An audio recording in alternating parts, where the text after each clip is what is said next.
Chapter CI. The Decanter. Ere the English ship fades from sight, be it set down here, that she hailed from London, and was named after the late Samuel Enderby, merchant of that city, the original of the famous whaling house of Enderby and Sons, a house which in my poor whaleman's opinion, comes not far behind the united royal houses of the Tudors and Bourbons, in point of real historical interest. How long, prior to the year of our Lord 1775, this great whaling house was in existence, my numerous fish documents do not make plain, but in that year 1775, it fitted out the first English ships that ever regularly hunted the sperm whale. Though for some score of years previous, ever since 1726, our valiant coffins and massies of Nantucket and the Vineyard had in large fleets pursued that leviathan, but only in the North and South Atlantic, not elsewhere. Be it distinctly recorded here, that the Nantucketers were the first among mankind to harpoon with civilized steel the great sperm whale, and that for half a century they were the only people of the whole globe who so harpooned him. In 1778, a fine ship, the Amelia, fitted out for the express purpose, and at the sole charge of the vigorous Enderbys, boldly rounded Cape Horn, and was the first among the nations to lower a whaleboat of any sort in the great South Sea. The voyage was a skillful and lucky one, and returning to her berth with her hold full of the precious sperm, the Amelia's example was soon followed by other ships, English and American, and thus the vast sperm whale grounds of the Pacific were thrown open. But not content with this good deed, the indefatigable house again bestirred itself.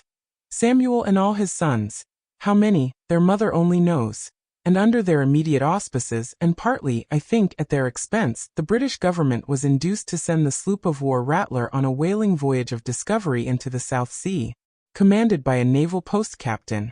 The Rattler made a rattling voyage of it, and did some service. How much does not appear? But this is not all. In 1819, the same house fitted out a discovery whale ship of their own, to go on a tasting cruise to the remote waters of Japan. That ship, well called the Siren, made a noble experimental cruise, and it was thus that the great Japanese whaling ground first became generally known.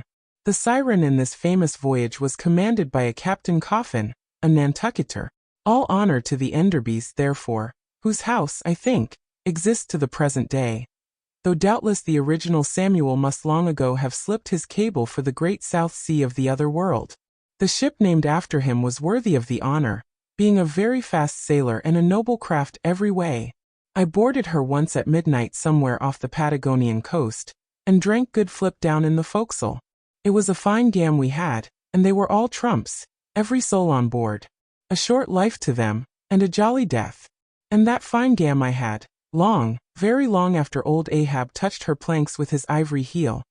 It minds me of the noble, solid, Saxon hospitality of that ship, and may my parson forget me, and the devil remember me, if I ever lose sight of it. Flip. Did I say we had flip? Yes, and we flipped it at the rate of 10 gallons the hour. And when the squall came, for it's squally off there by Patagonia, and all hands, visitors and all, were called to reef topsails, we were so top-heavy that we had to swing each other aloft in bowlines, and we ignorantly furled the skirts of our jackets into the sails, so that we hung there, reefed fast in the howling gale, a warning example to all drunken tars. However, the masts did not go overboard, and by we scrambled down so sober that we had to pass the flip again, though the savage salt spray bursting down the forecastle scuttle rather too much diluted and pickled it to my taste. The beef was fine, tough, but with body in it. They said it was bull beef, others that it was dromedary beef, but I do not know for certain how that was.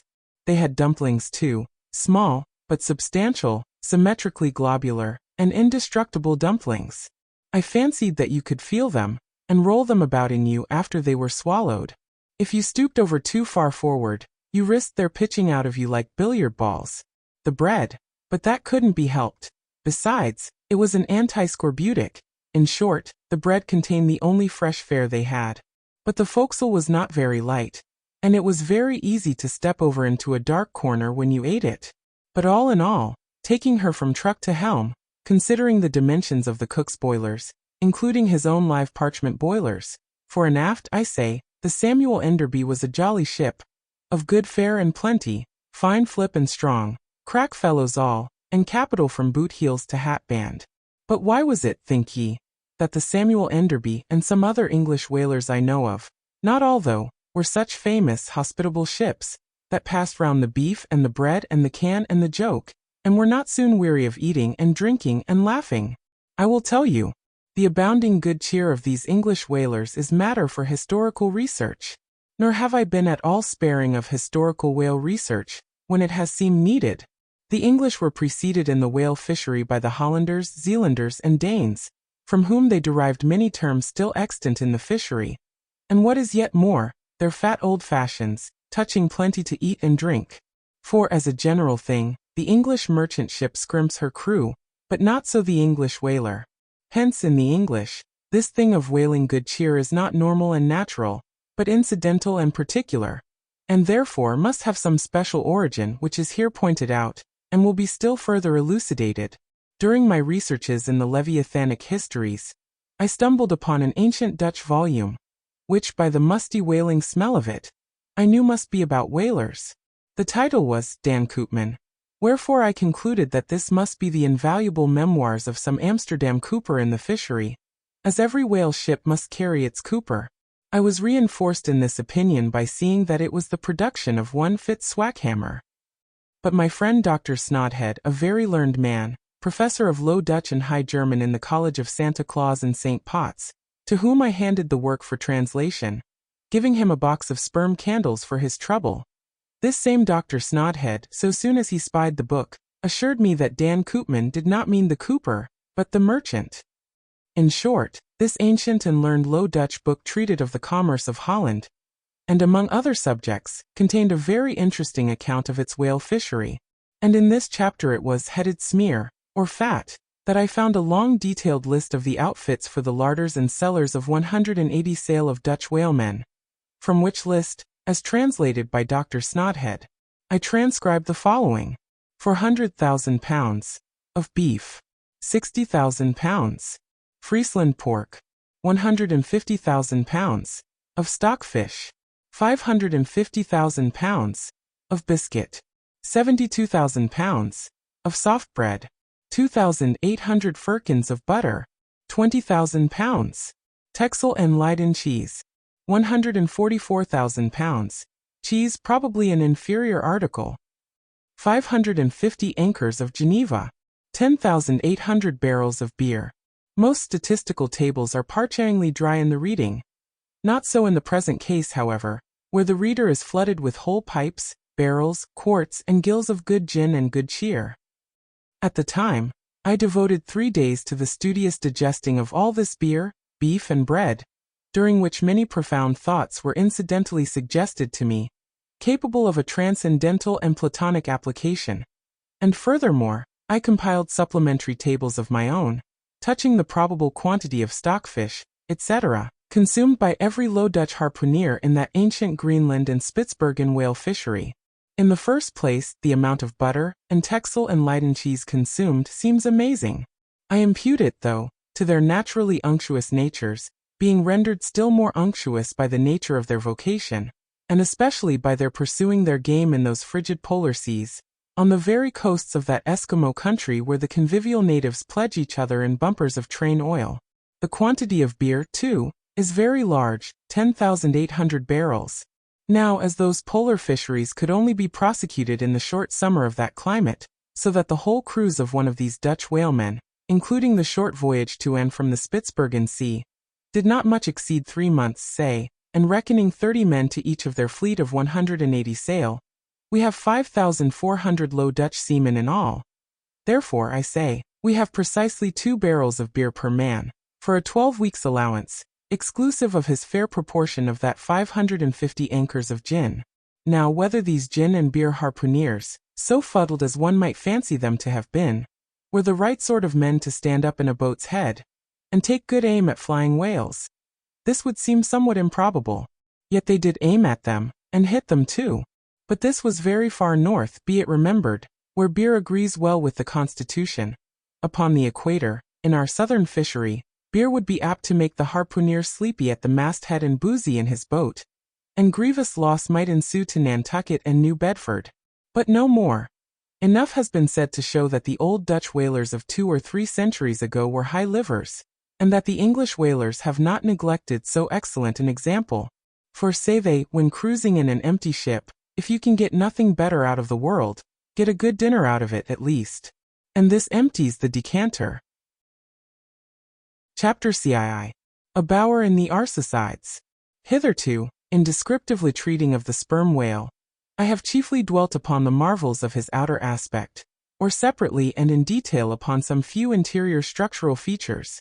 But to a large and thorough sweeping comprehension of him, it behoves me now to unbutton him still further, and untagging the points of his hose, unbuckling his garters, and casting loose the hooks and the eyes of the joints of his innermost bones, set him before you in his ultimatum, that is to say, in his unconditional skeleton. But how now, Ishmael? How is it that you, a mere oarsman in the fishery, pretend to know aught about the subterranean parts of the whale?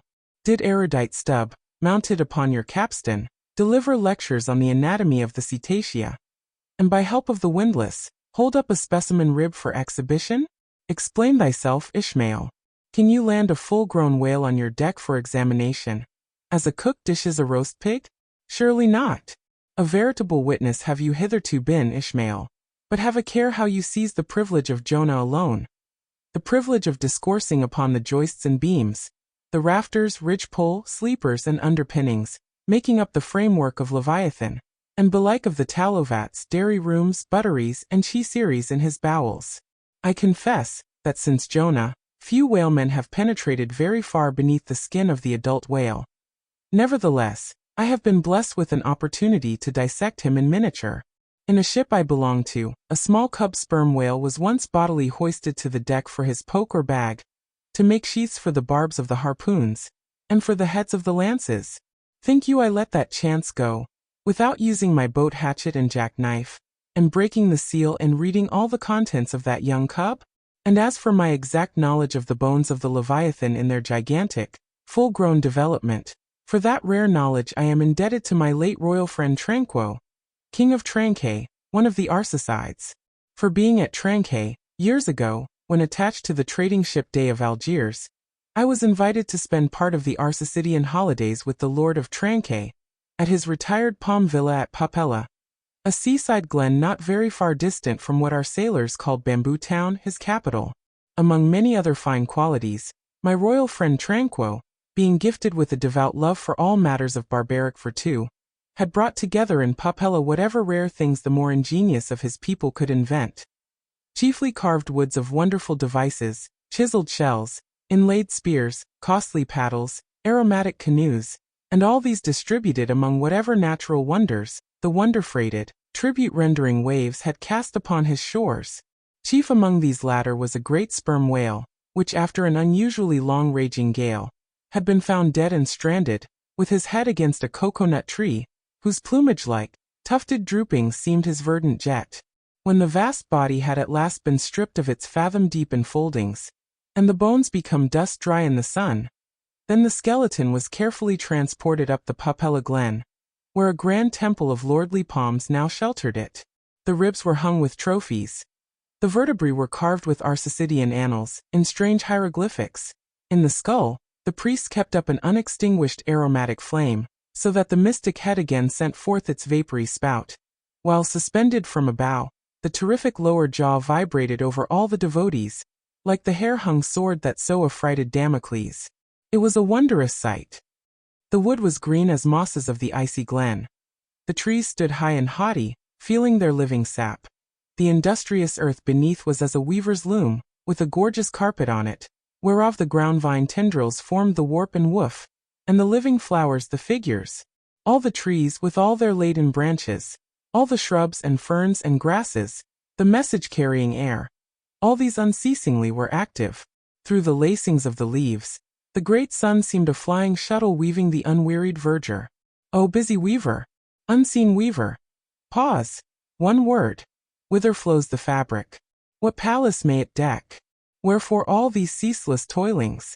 Speak, weaver! Stay thy hand. But one single word with thee.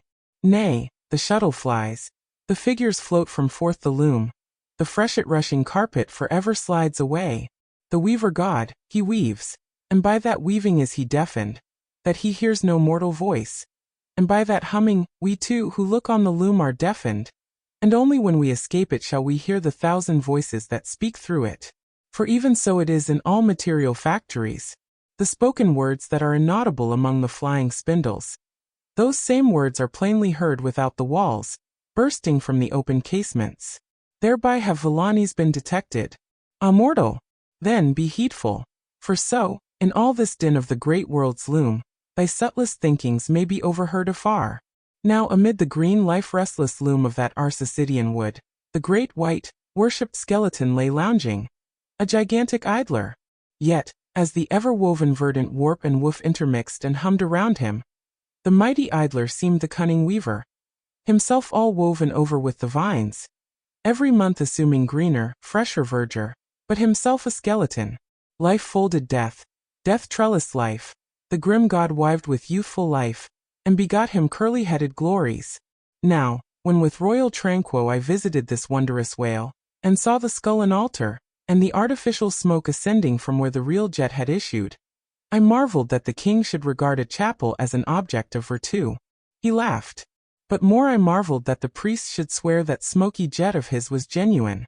To and fro I paced before this skeleton, brushed the vines aside, broke through the ribs, and with a ball of Arsacidian twine wandered, eddied long amid its many winding, shaded colonnades and arbors. But soon my line was out, and following it back, I emerged from the opening where I entered. I saw no living thing within. Naught was there but bones. Cutting me a green measuring rod, I once more dived within the skeleton. From their arrow slit in the skull, the priests perceived me taking the altitude of the final rib. How now, they shouted. Darest thou measure this our God? That's for us. I priests, well, how long do ye make him then? But hereupon a fierce contest rose among them. Concerning feet and inches, they cracked each other's sconces with their yardsticks. The great skull echoed, and seizing that lucky chance, I quickly concluded my own admeasurements. These admeasurements I now propose to set before you. But first, be it recorded, that in this matter, I am not free to utter any fancied measurement I please, because there are skeleton authorities you can refer to test my accuracy. There is a Leviathanic museum, they tell me, in Hull, England, one of the whaling ports of that country, where they have some fine specimens of finbacks and other whales. Likewise, I have heard that in the Museum of Manchester, in New Hampshire, they have what the proprietors call the only perfect specimen of a Greenland or river whale in the United States.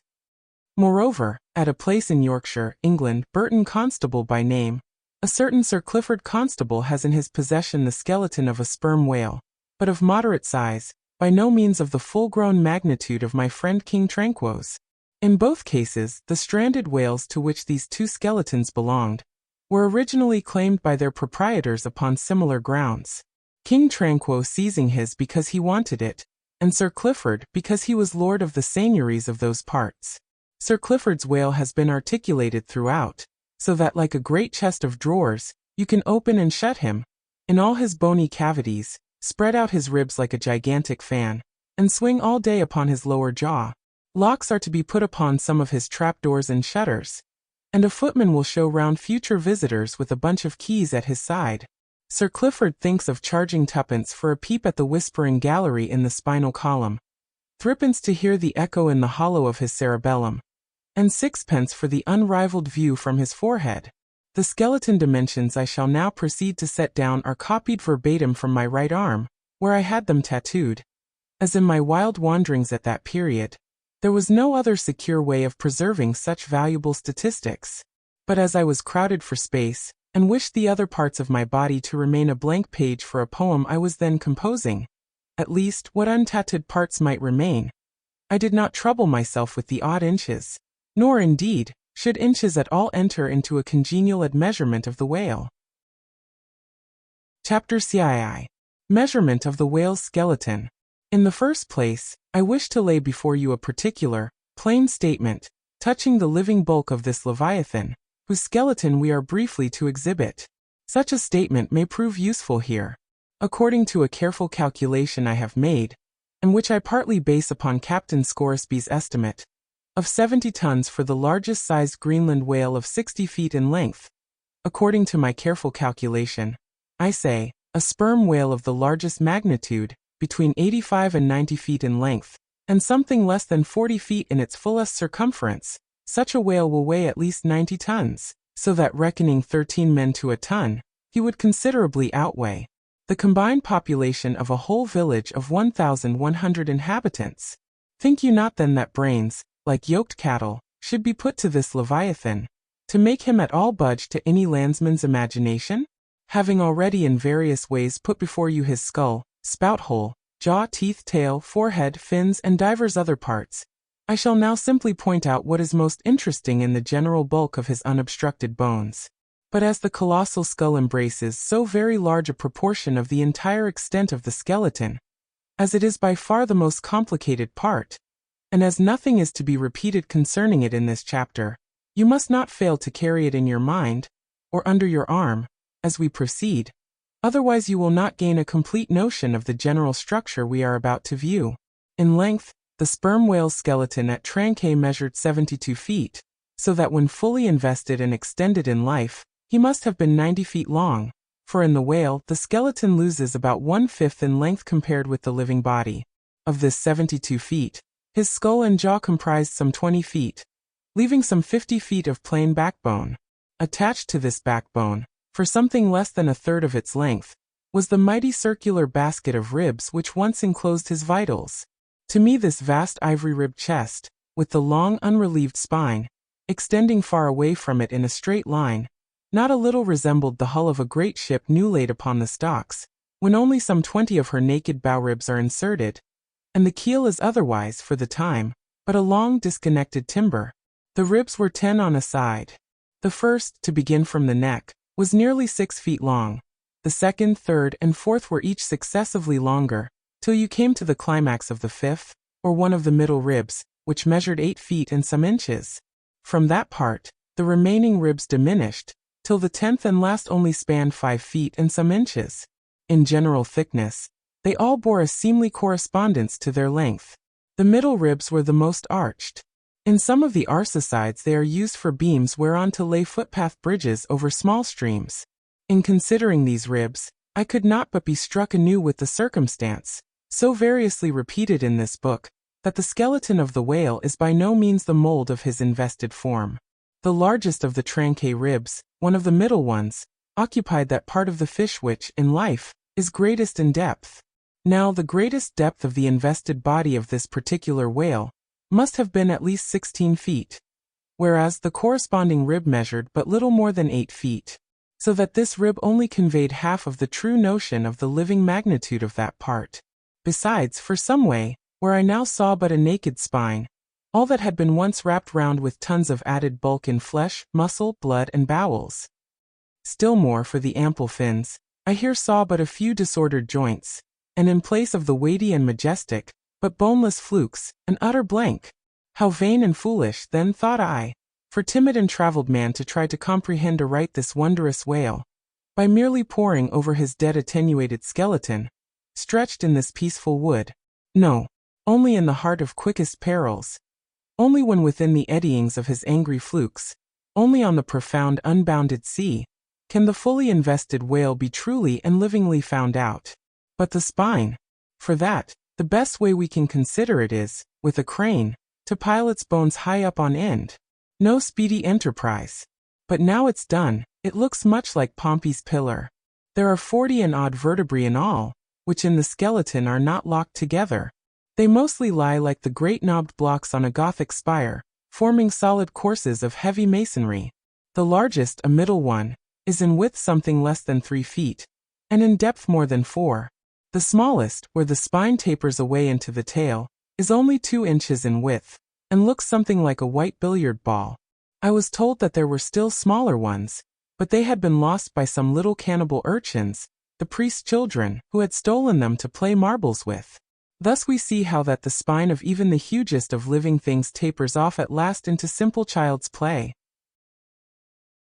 Chapter Civ. The Fossil Whale.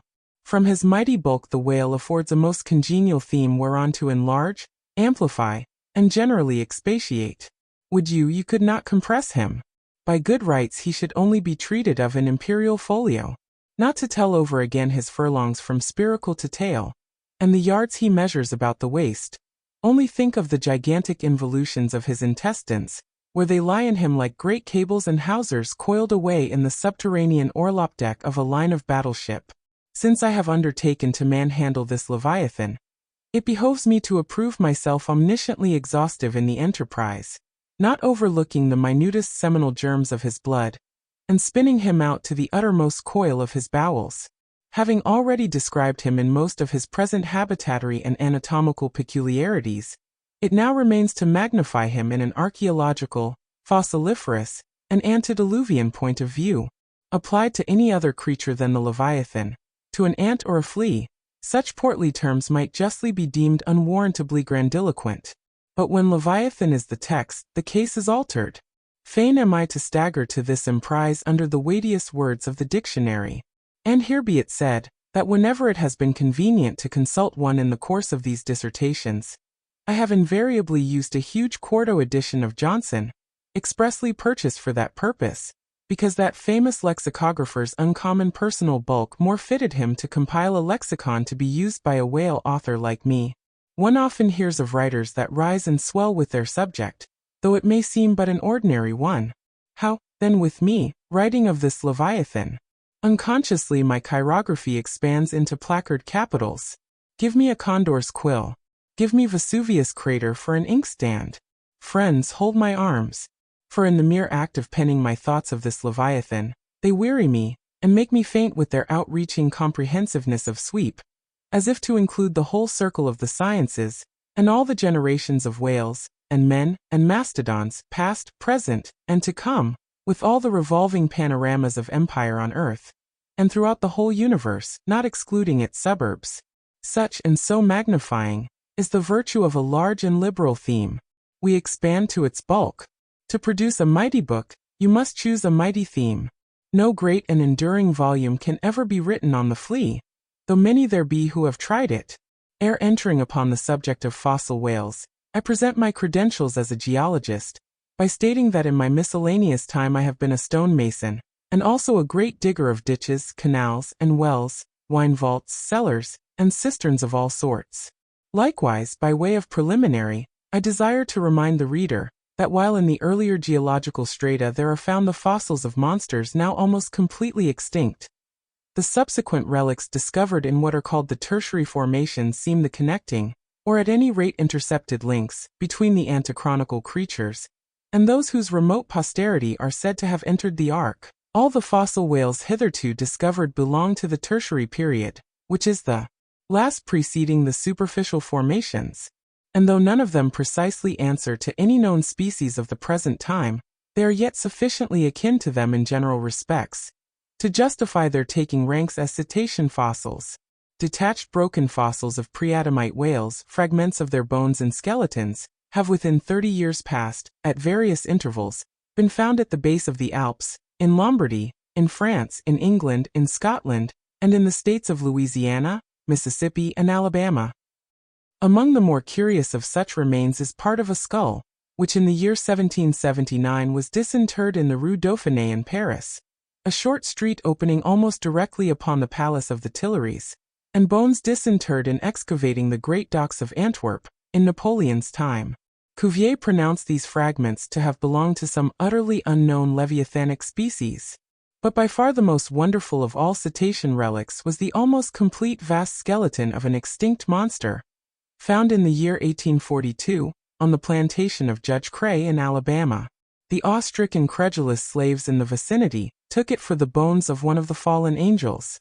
The Alabama doctors declared it a huge reptile, and bestowed upon it the name of Basilosaurus. But some specimen bones of it being taken across the sea to Owen, the English anatomist, it turned out that this alleged reptile was a whale, though of a departed species. A significant illustration of the fact, again and again repeated in this book, that the skeleton of the whale furnishes but little clue to the shape of his fully invested body. So Owen rechristened the monster Zeuglodon, and in his paper read before the London Geological Society, pronounced it, in substance, one of the most extraordinary creatures which the mutations of the globe have blotted out of existence. When I stand among these mighty leviathan skeletons, skulls, tusks, jaws, ribs, and vertebrae, all characterized by partial resemblances to the existing breeds of sea monsters, but at the same time bearing on the other hand similar affinities to the annihilated antichronical leviathans, their incalculable seniors, I am, by a flood, borne back to that wondrous period, ere time itself can be said to have begun, for time began with man.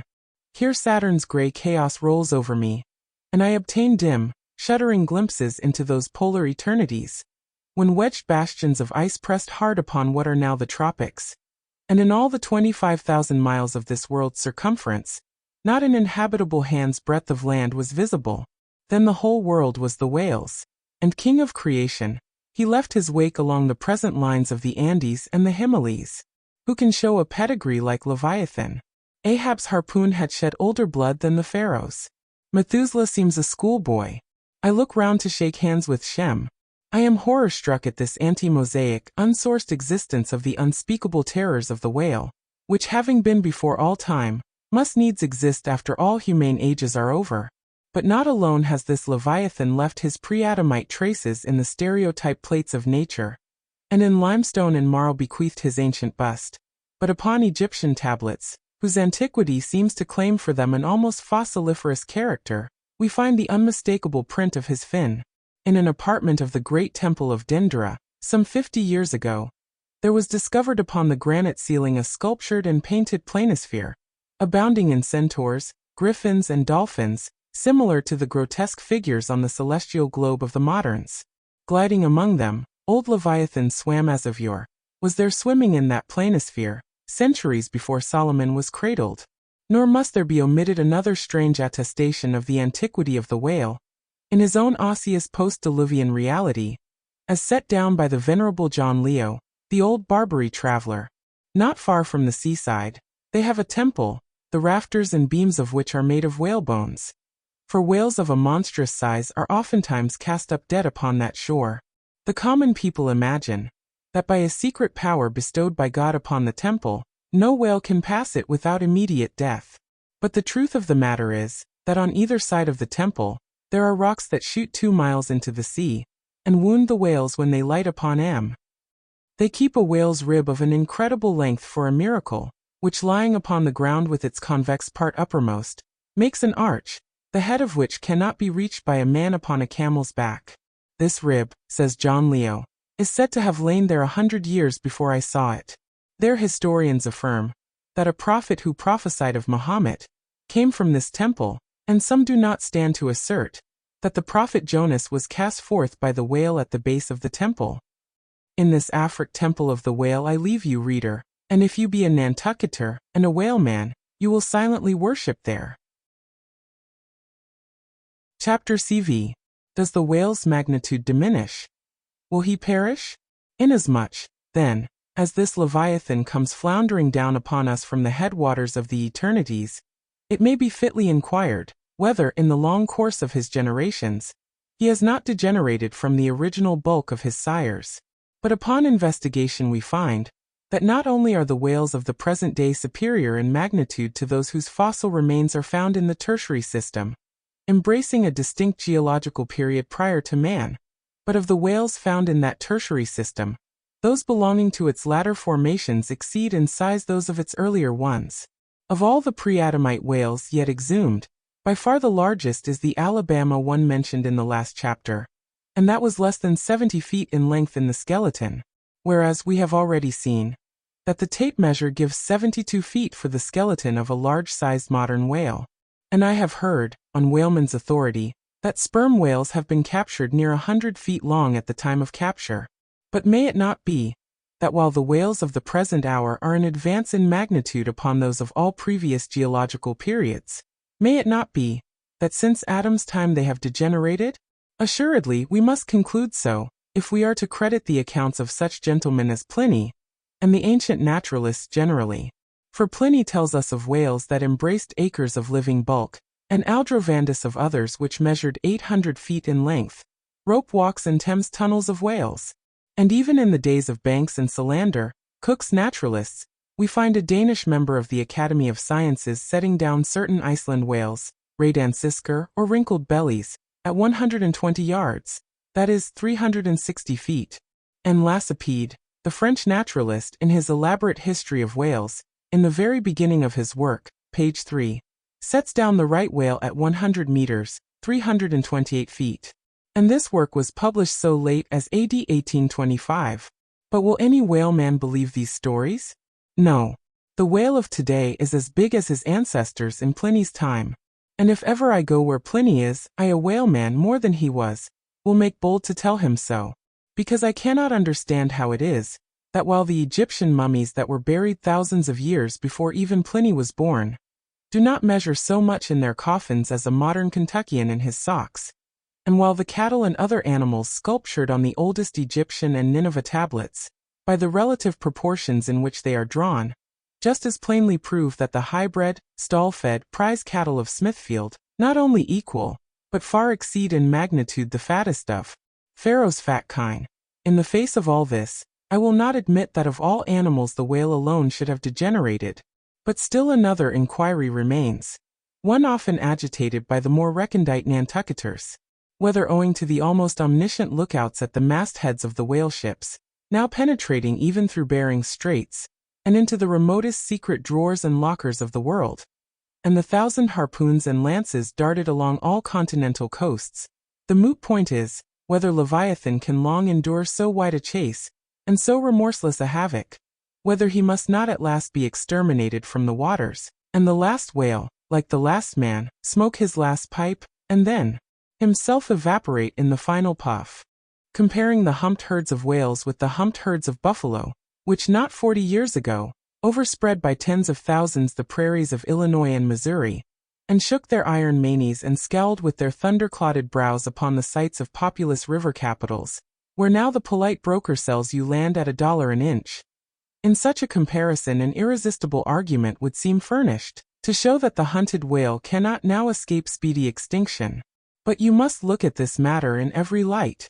Though so short a period ago, not a good lifetime, the census of the buffalo in Illinois exceeded the census of men now in London, and though at the present day not one horn or hoof of them remains in all that region, and though the cause of this wondrous extermination was the spear of man, yet the far different nature of the whale hunt peremptorily forbids so inglorious an end to the Leviathan. 40 men in one ship hunting the sperm whale for 48 months think they have done extremely well, and thank God, if at last they carry home the oil of 40 fish. Whereas in the days of the old Canadian and Indian hunters and trappers of the West, when the far West, in whose sunset suns still rise, was a wilderness and a virgin, the same number of moccasined men, for the same number of months, mounted on horse instead of sailing in ships, would have slain not 40, but 40,000 and more buffaloes, a fact that, if need were, could be statistically stated.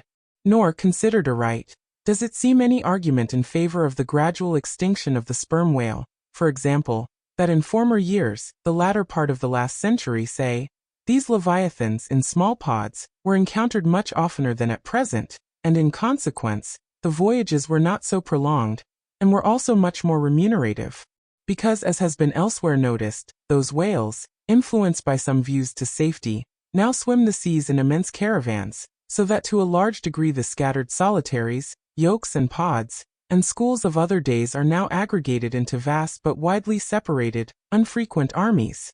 That is all. And equally fallacious seems the conceit, that because the so-called whalebone whales no longer haunt many grounds in former years abounding with them, hence that species also is declining, for they are only being driven from promontory to cape. And if one coast is no longer enlivened with their jets, then, be sure some other and remoter strand has been very recently startled by the unfamiliar spectacle. Furthermore, concerning these last-mentioned leviathans, they have 2 firm fortresses, which in all human probability, will forever remain impregnable. And as upon the invasion of their valleys, the frosty Swiss have retreated to their mountains, so hunted from the savannas and glades of the Middle Seas, the whalebone whales can at last resort to their polar citadels, and diving under the ultimate glassy barriers and walls there, come up among icy fields and floes, and in a charmed circle of everlasting December, bid defiance to all pursuit from man. But as perhaps 50 of these whalebone whales are harpooned for one cachalot, some philosophers of the forecastle have concluded that this positive havoc has already very seriously diminished their battalions. But though for some time past a number of these whales, not less than 13,000 have been annually slain on the west coast by the Americans alone, yet there are considerations which render even this circumstance of little or no account as an opposing argument in this matter. Natural as it is to be somewhat incredulous concerning the populousness of the more enormous creatures of the globe, yet what shall we say to Harto, the historian of Goa, when he tells us that at one hunting the king of Siam took 4,000 elephants, that in those regions elephants are numerous as droves of cattle in the temperate climes? And there seems no reason to doubt that if these elephants, which have now been hunted for thousands of years, by Semiramis, by Porus, by Hannibal, and by all the successive monarchs of the East, if they still survive there in great numbers, much more may the great whale outlast all hunting, since he has a pasture to expatiate in, which is precisely twice as large as all Asia, both Americas, Europe and Africa, New Holland, and all the isles of the sea combined. Moreover, we are to consider that from the presumed great longevity of whales, they're probably attaining the age of a century and more. Therefore, at any one period of time, several distinct adult generations must be contemporary. And what that is, we may soon gain some idea of, by imagining all the graveyards, cemeteries, and family vaults of creation yielding up the live bodies of all the men, women, and children who were alive 75 years ago, and adding this countless host to the present human population of the globe. Wherefore, for all these things, we account the whale immortal in his species, however perishable in his individuality. He swam the seas before the continents broke water. He once swam over the site of the Tuileries, and Windsor Castle, and the Kremlin. In Noah's flood, he despised Noah's Ark. And if ever the world is to be again flooded, like the Netherlands, to kill off its rats, then the eternal whale will still survive, and rearing upon the topmost crest of the equatorial flood, spout his frothed defiance to the skies. Chapter CVI. Ahab's leg. The precipitating manner in which Captain Ahab had quitted the Samuel Enderby of London had not been unattended with some small violence to his own person. He had lighted with such energy upon a thwart of his boat that his ivory leg had received a half-splintering shock, and when after gaining his own deck, and his own pivot-hole there, he so vehemently wheeled round with an urgent command to the steersman, it was, as ever, something about his not steering inflexibly enough. Then the already shaken ivory received such an additional twist and wrench, that though it still remained entire, and to all appearances lusty, yet Ahab did not deem it entirely trustworthy. And indeed, it seemed small matter for wonder, that for all his pervading mad recklessness, Ahab did at times give careful heed to the condition of that dead bone upon which he partly stood. For it had not been very long prior to the Pequod's sailing from Nantucket, that he had been found one night lying prone upon the ground, and insensible, by some unknown, and seemingly inexplicable, unimaginable casualty, his ivory limb having been so violently displaced, that it had stakewise smitten, and all but pierced his groin. Nor was it without extreme difficulty that the agonizing wound was entirely cured. Nor, at the time, had it failed to enter his monomaniac mind, that all the anguish of that then present suffering was but the direct issue of a former woe.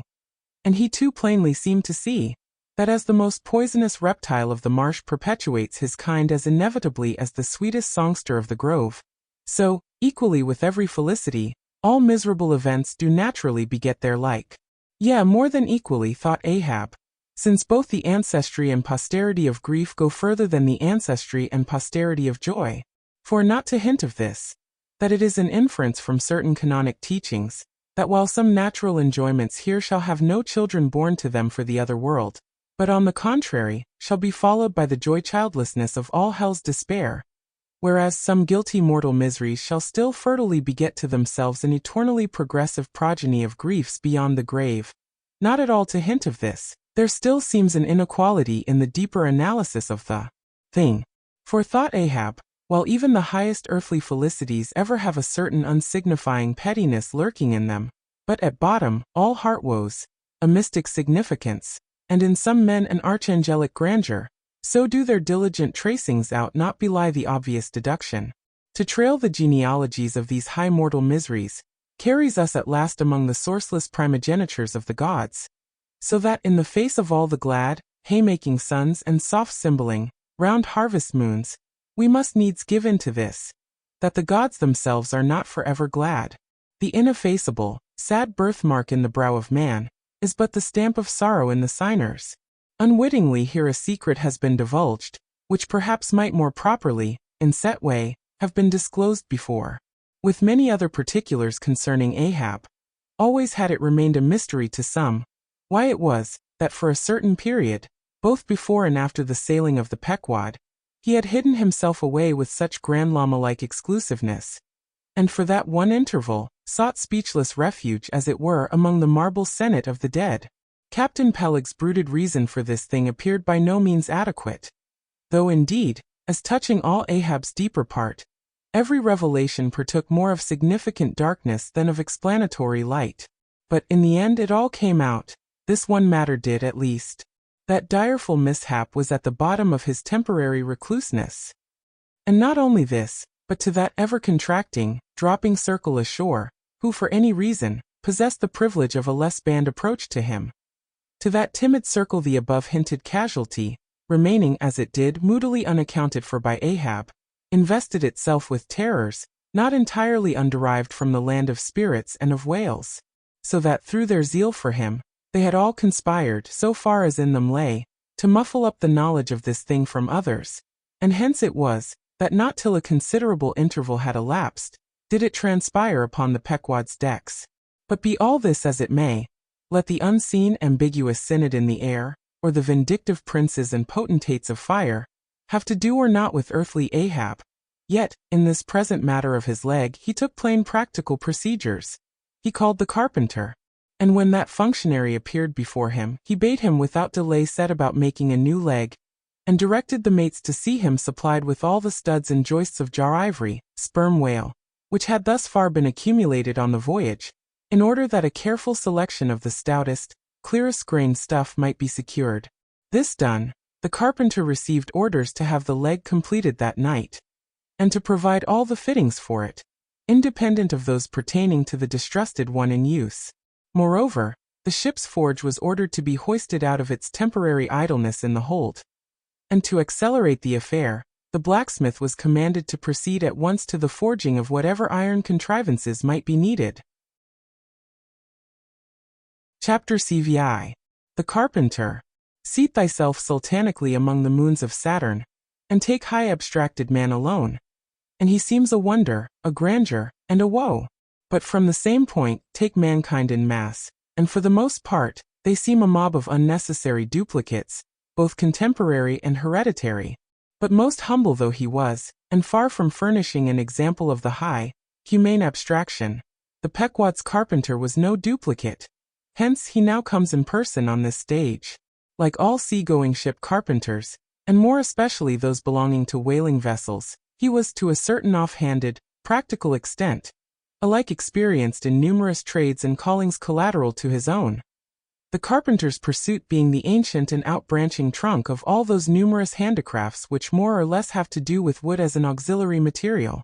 But besides the application to him of the generic remark above, this carpenter of the Pequod was singularly efficient in those thousand nameless mechanical emergencies continually recurring in a large ship, upon a 3 or 4 years' voyage, in uncivilized and far distant seas. For not to speak of his readiness in ordinary duties, repairing stoveboats, sprung spars, reforming the shape of clumsy-bladed oars, inserting bull's eyes in the deck, or new treenails in the side planks, and other miscellaneous matters more directly pertaining to his special business. He was moreover unhesitatingly expert in all manner of conflicting aptitudes, both useful and capricious. The one grand stage where he enacted all his various parts so manifold, was his vice-bench, a long rude ponderous table furnished with several vices, of different sizes, and both of iron and of wood. At all times except when whales were alongside, this bench was securely lashed athwartships against the rear of the tryworks. A belaying pin is found too large to be easily inserted into its hole. The carpenter claps it into one of his ever-ready vices, and straightway files it smaller. A lost land bird of strange plumage strays on board, and is made a captive. Out of clean-shaved rods of right whalebone, and cross beams of sperm whale ivory, the carpenter makes a pagoda-looking cage for it. An oarsman sprains his wrist. The carpenter concocts a soothing lotion. Stubb longed for vermilion stars to be painted upon the blade of his every oar. Screwing each oar in his big vise of wood, the carpenter symmetrically supplies the constellation. A sailor takes a fancy to wear shark bone earrings. The carpenter drills his ears. Another has the toothache. The carpenter outpincers, and clapping one hand upon his bench bids him be seated there. But the poor fellow unmanageably winces under the unconcluded operation. Whirling round the handle of his wooden vise, the carpenter signs him to clap his jaw in that, if he would have him draw the tooth. Thus, this carpenter was prepared at all points, and alike indifferent and without respect in all. Teeth he accounted bits of ivory. Heads he deemed but top blocks. Men themselves he lightly held for capstans. But while now upon so wide a field thus variously accomplished, and with such liveliness of expertness in him, too, all this would seem to argue some uncommon vivacity of intelligence. But not precisely so. For nothing was this man more remarkable than for a certain impersonal stolidity, as it were. Impersonal, I say, for it so shaded off into the surrounding infinite of things, that it seemed one with the general stolidity discernible in the whole visible world, which while pauselessly active in uncounted modes, still eternally holds its peace, and ignores you, though you dig foundations for cathedrals. Yet was this half-horrible stolidity in him, involving, too, as it appeared, an all-ramifying heartlessness. Yet was it oddly dashed at times with an old crutch-like, antediluvian, wheezing humorousness, not unstreaked now and then with a certain grizzled wittiness, such as might have served to pass the time during the midnight watch on the bearded forecastle of Noah's Ark. Was it that this old carpenter had been a lifelong wanderer, whose much rolling to and fro not only had gathered no moss, but what is more, had rubbed off whatever small outward clingings might have originally pertained to him? He was a stripped abstract, an unfractioned integral, uncompromised as a newborn babe, living without premeditated reference to this world or the next. You might almost say that this strange uncompromisedness in him involved a sort of unintelligence, for in his numerous trades he did not seem to work so much by reason or by instinct, or simply because he had been tutored to it, or by any intermixture of all these, even or uneven, but merely by a kind of deaf and dumb, spontaneous literal process. He was a pure manipulator. His brain, if he had ever had one, must have early oozed along into the muscles of his fingers. He was like one of those unreasoning but still highly useful, multum in parvo, Sheffield contrivances, assuming the exterior, though a little swelled, of a common pocket knife, but containing not only blades of various sizes, but also screwdrivers, corkscrews, tweezers, awls, pens, rulers, nail filers, countersinkers.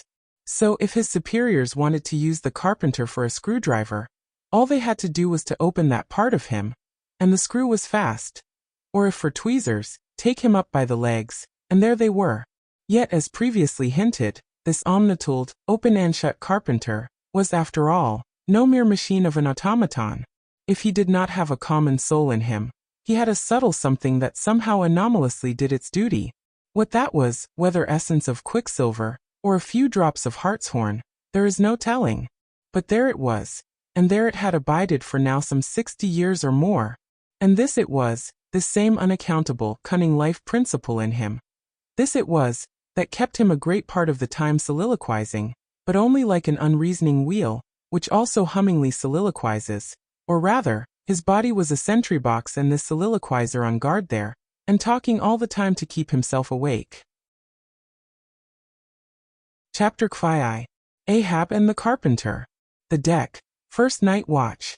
Carpenter standing before his vice bench, and by the light of 2 lanterns busily filing the ivory joist for the leg, which joist is firmly fixed in the vice.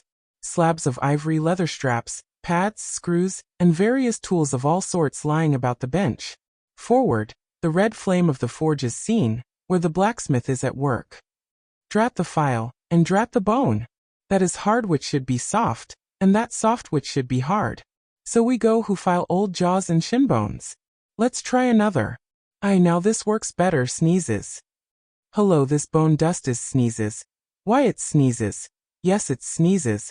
Bless my soul, it won't let me speak. This is what an old fellow gets now for working in dead lumber. Saw a live tree, and you don't get this dust. Amputate a live bone, and you don't get it, sneezes. Come, come, you old smut there, bear a hand, and let's have that ferrule and buckle screw. I'll be ready for them presently. Lucky now, sneezes, there's no knee joint to make. That might puzzle a little, but a mere shin bone. Why, it's easy as making hop poles. Only I should like to put a good finish on. Time, if I but only had the time, I could turn him out as neat a leg now as ever, sneezes. Scrape to a lady in a parlor. Those buckskin legs and calves of legs I've seen in shop windows wouldn't compare at all. They soak water, they do, and of course get rheumatic, and have to be doctored, sneezes, with washes and lotions just like live legs. There, before I saw it off, now, I must call his old mogulship and see whether the length will be all right. Too short, if anything, I guess. Ah, that's the heel. We are in luck. Here he comes, or it's somebody else, that's certain. Ahab advancing. During the ensuing scene, the carpenter continues sneezing at times. Well, man-maker. Just in time, sir. If the captain pleases, I will now mark the length. Let me measure, sir. Measured for a leg. Good. Well, it's not the first time. About it. There. Keep thy finger on it. This is a cogent vice thou hast here, carpenter. Let me feel its grip once. So it does pinch some. Oh, sir, it will break bones. Beware, beware. No fear. I like a good grip. I like to feel something in this slippery world that can hold man. What's Prometheus about there? The blacksmith, I mean, what's he about? He must be forging the buckle screw, sir, now. Right. It's a partnership. He supplies the muscle part. He makes a fierce red flame there. Aye, sir. He must have the white heat for this kind of fine work. So he must. I do deem it now a most meaning thing, that old Greek Prometheus who made men, they say, should have been a blacksmith, and animated them with fire, for what's made in fire must properly belong to fire. And so hell's probable. How the soot flies. This must be the remainder the Greek made the Africans of. Carpenter, when he's through with that buckle, tell him to forge a pair of steel shoulder blades. There's a peddler aboard with a crushing pack. Sir? Hold. While Prometheus is about it, I'll order a complete man after a desirable pattern. Imprimus, 50 feet high in his socks, then chest modeled after the Thames Tunnel, then legs with roots to stay in one place, then arms 3 feet through the wrist, no heart at all, brass forehead, and about 1/4 of an acre of fine brains. And let me see, shall I order eyes to see outwards? No, but put a skylight on top of his head to illuminate inwards. There, take the order and away. Now, what's he speaking about, and who's he speaking to, I should like to know. Shall I keep standing here? Aside. 'Tis but indifferent architecture to make a blind dome. Here's one. No, I must have a lantern. Ho, that's it, hey? Here are 2, sir. One will serve my turn. What art thou thrusting that thief-catcher into my face for, man? Thrusted light is worse than presented pistols. I thought, sir, that you spoke to Carpenter. Carpenter? Why, but no. A very tidy and I may say, an extremely gentlemanlike sort of business thou art in here, Carpenter. Or wouldst thou rather work in clay? Sir, clay? Clay, sir? That's mud. We leave clay to ditchers, sir. The fellow's impious. What art thou sneezing about? Bone is rather dusty, sir. Take the hint, then. And when thou art dead, never bury thyself under living people's noses. Sir. Oh. I guess so, yes, oh dear. Look ye, Carpenter, I dare say thou callest thyself a right good workmanlike workman, Well then will it speak thoroughly well for thy work, if, when I come to mount this leg thou makest, I shall nevertheless feel another leg in the same identical place with it. That is, Carpenter, my old lost leg, the flesh and blood one, I mean.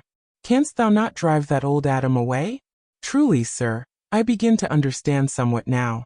Yes, I have heard something curious on that score, sir. How that a dismasted man never entirely loses the feeling of his old spar, but it will be still pricking him at times. May I humbly ask if it be really so, sir? It is, man. Look, put thy live leg here in the place where mine once was. So now here is only one distinct leg to the eye, yet 2 to the soul. Where thou feelest tingling life, there, exactly there to a hair, do I. Is't a riddle? I should humbly call it a poser, sir. Hist then. How dost thou know that some entire living, thinking thing may not be invisibly and uninterpenetratingly standing precisely where thou now standest.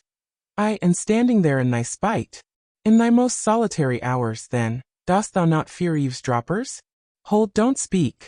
And if I still feel the smart of my crushed leg, though it be now so long dissolved, then why mayest not thou, carpenter, feel the fiery pains of hell forever, and without a body? Ha! Good Lord! Truly, sir, if it comes to that, I must calculate over again. I think I didn't carry a small figure, sir. Look ye, pudding heads should never grant premises. How long before this leg is done? Perhaps an hour, sir. Bungle away at it then, and bring it to me, turns to go.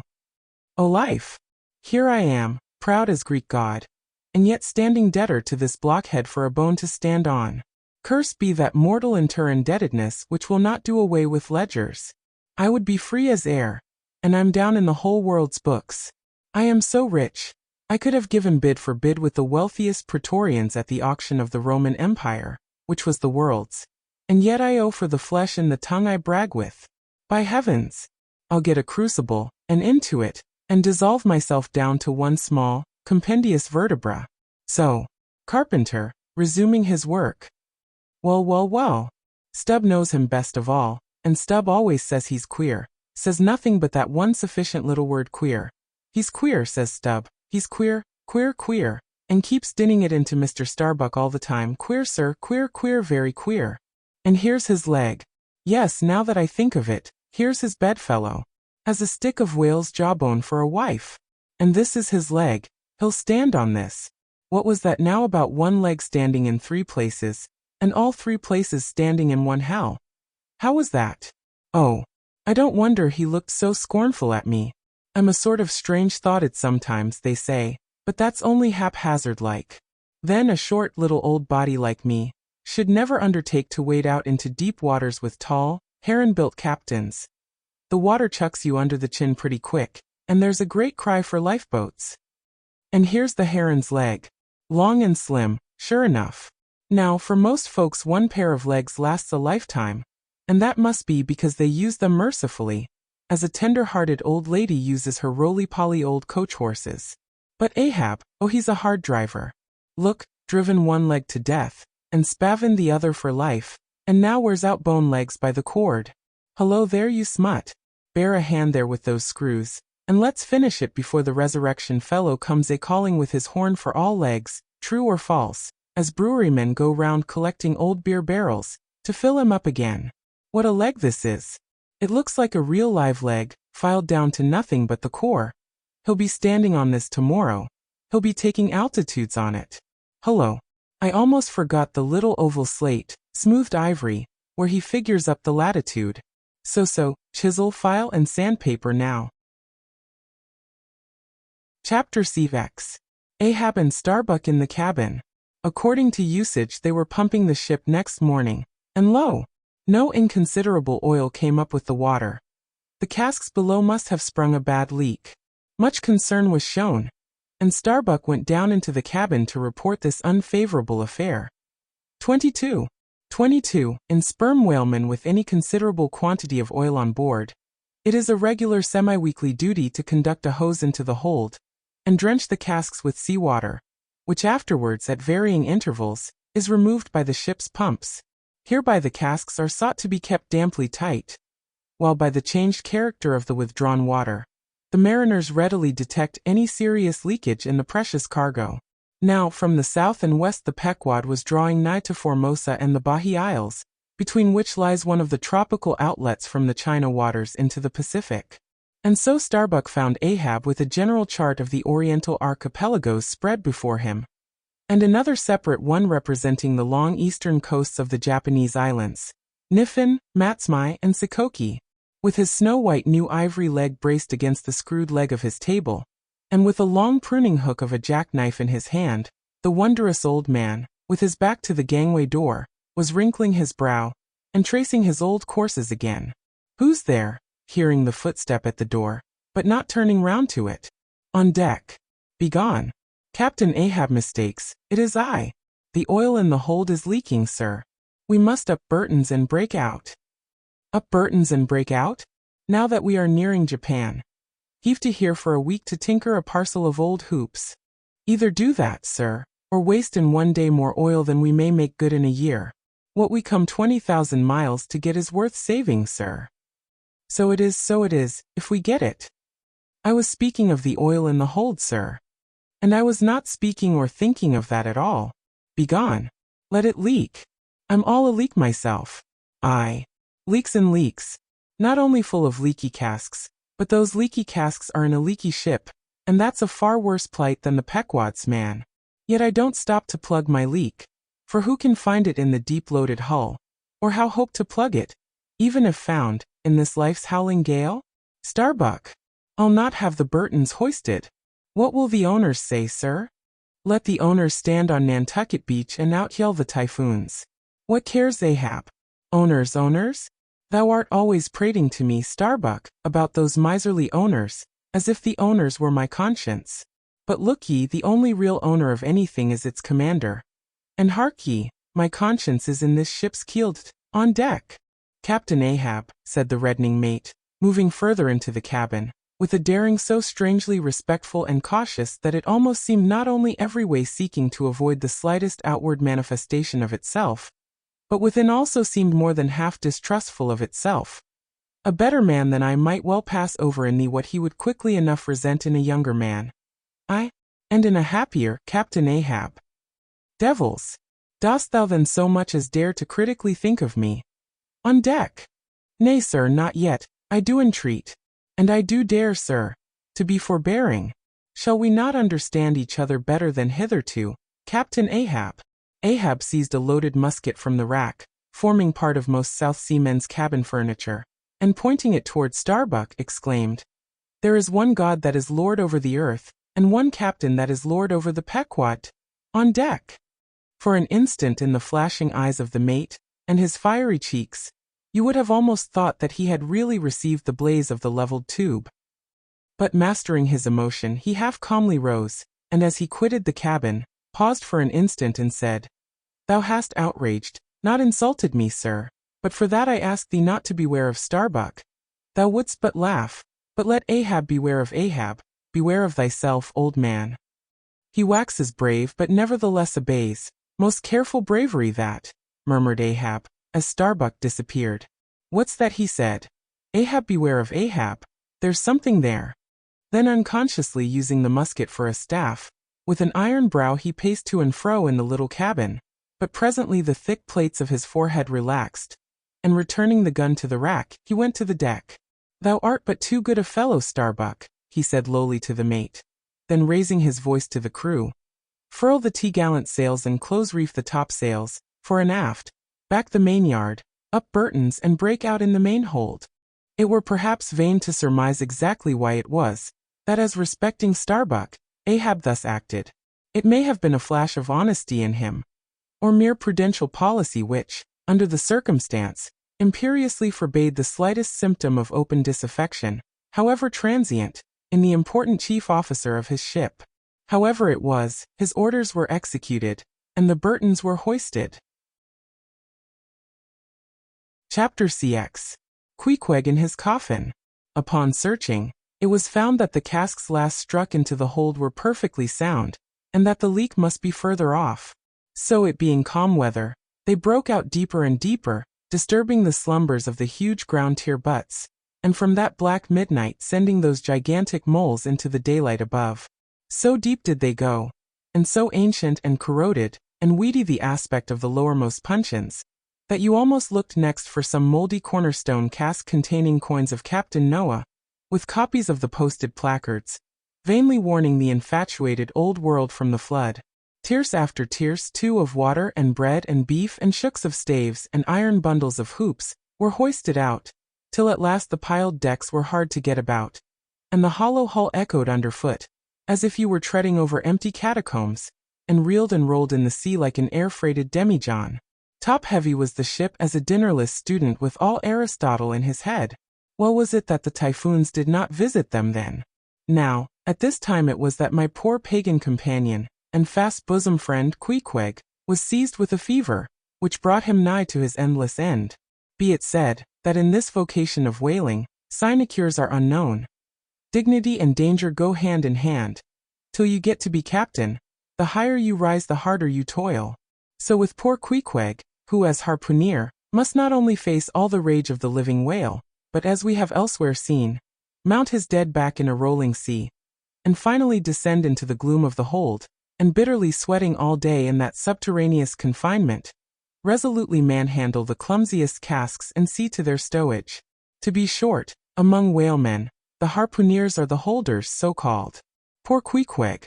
When the ship was about half disemboweled, you should have stooped over the hatchway, and peered down upon him there, where, stripped to his woolen drawers, the tattooed savage was crawling about amid that dampness and slime, like a green-spotted lizard at the bottom of a well. And a well, or an ice-house, it somehow proved to him, poor pagan, where, strange to say, for all the heat of his sweatings, he caught a terrible chill which lapsed into a fever, and at last, after some days' suffering, laid him in his hammock, close to the very sill of the door of death.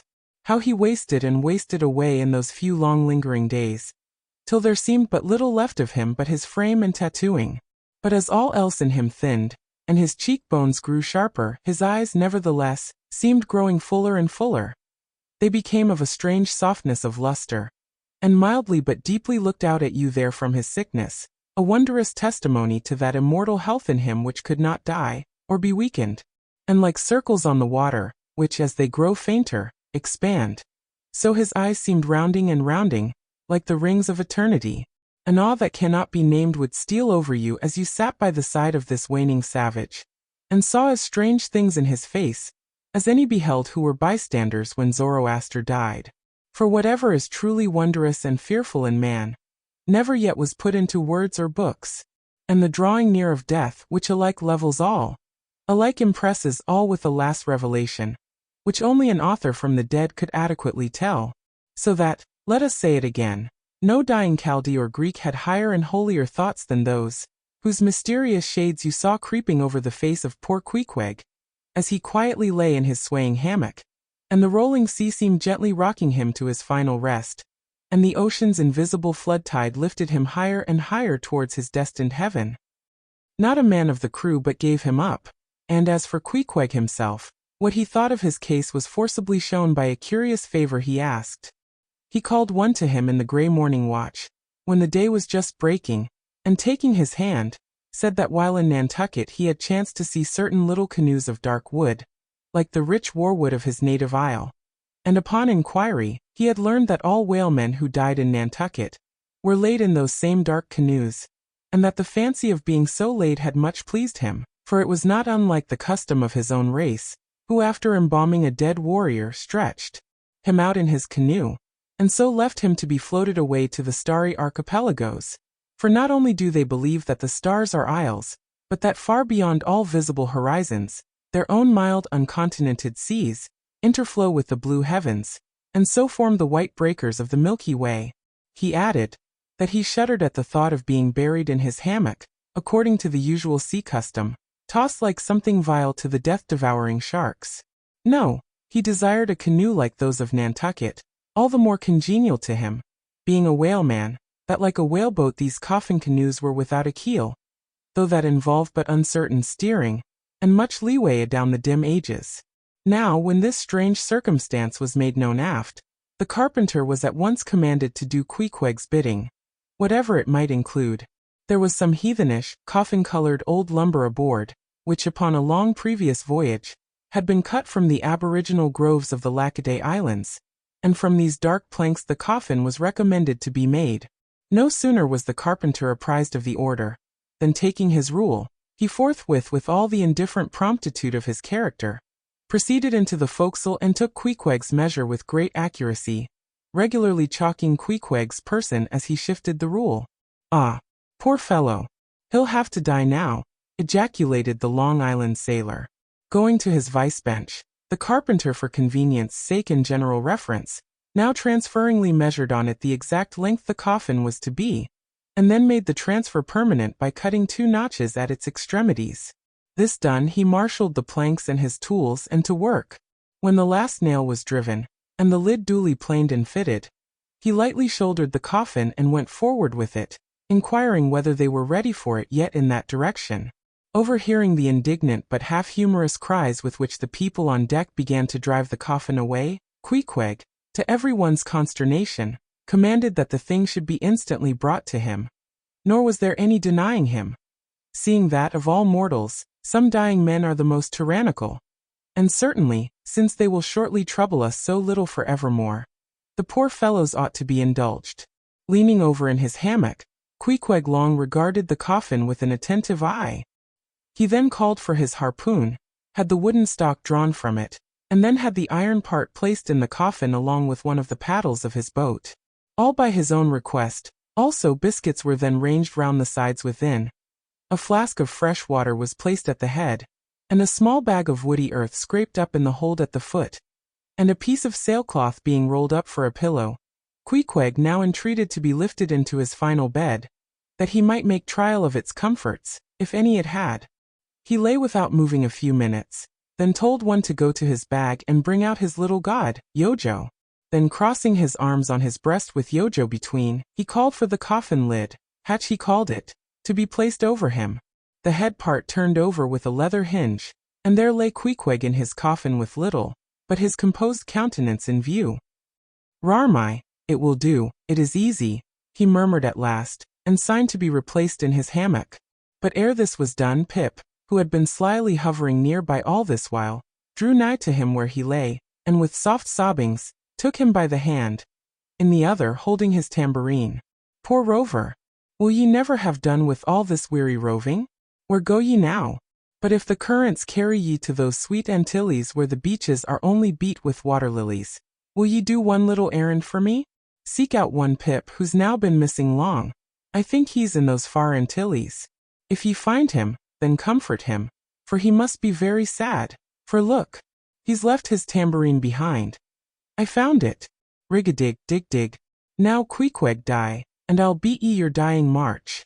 "I have heard," murmured Starbuck, gazing down the scuttle, "that in violent fevers men, all ignorance, have talked in ancient tongues, and that when the mystery is probed, it turns out always that in their wholly forgotten childhood those ancient tongues had been really spoken in their hearing by some lofty scholars.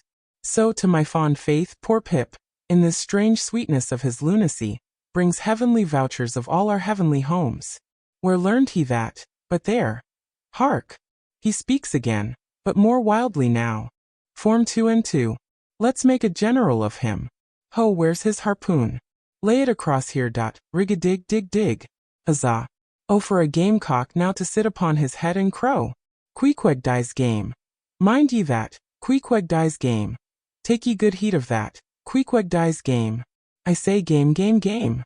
But base little Pip, he died a coward, died all a shiver. Out upon Pip. Hark ye, if ye find Pip, tell all the Antilles he's a runaway, a coward, a coward, a coward. Tell them he jumped from a whaleboat. I'd never beat my tambourine over base Pip, and hail him general, if he were once more dying here. No, no. Shame upon all cowards, shame upon them. Let him go drown like Pip, that jumped from a whaleboat. Shame. Shame.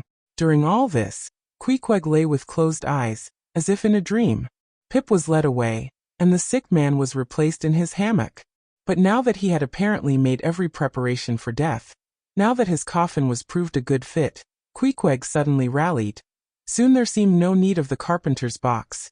And thereupon, when some expressed their delighted surprise, he in substance said that the cause of his sudden convalescence was this.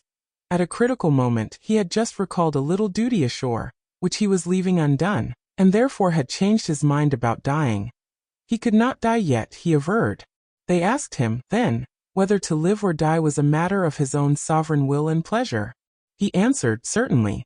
In a word, it was Queequeg's conceit, that if a man made up his mind to live, mere sickness could not kill him. Nothing but a whale, or a gale, or some violent, ungovernable, unintelligent destroyer of that sort.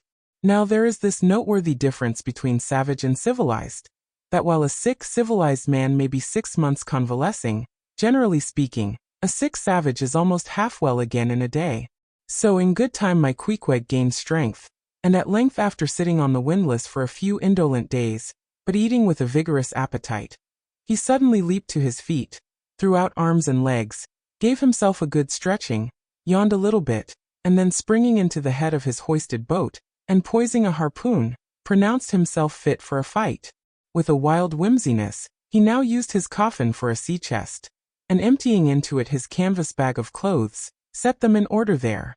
Many spare hours he spent in carving the lid with all manner of grotesque figures and drawings, and it seemed that hereby he was striving in his rude way to copy parts of the twisted tattooing on his body. And this tattooing had been the work of a departed prophet and seer of his island, who by those hieroglyphic marks had written out on his body a complete theory of the heavens and the earth, and a mystical treatise on the art of attaining truth, so that Queequeg in his own proper person was a riddle to unfold, a wondrous work in one volume, but whose mysteries not even himself could read, though his own live heart beat against them. And these mysteries were therefore destined in the end to moulder away with the living parchment whereon they were inscribed, and so be unsolved to the last. And this thought it must have been which suggested to Ahab that wild exclamation of his, when one morning turning away from surveying poor Queequeg, "Oh, devilish tantalization of the gods!